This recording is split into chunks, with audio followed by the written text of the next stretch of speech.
So that's basically it on how to clean your bike. So in summary, let me give you my top 5 tips, tricks, and techniques for getting the most out of your bike wash. Number 1, use a garden hose with low pressure water. Cold water is okay, but if you can get hot water, much better. And never, ever, ever use a pressure washer on a bike. Any bike, a good bike, a cheap bike, don't do it. It's not necessary and it's going to damage the bike.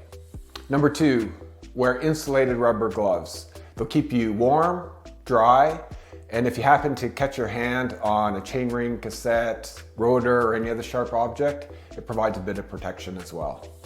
Invest in some good cleaning brushes of different sizes and use the appropriate size for the different components of your bike. It'll allow you to clean the bike quicker, more effectively, and quite frankly, you're going to be less frustrated using the proper tool for the job.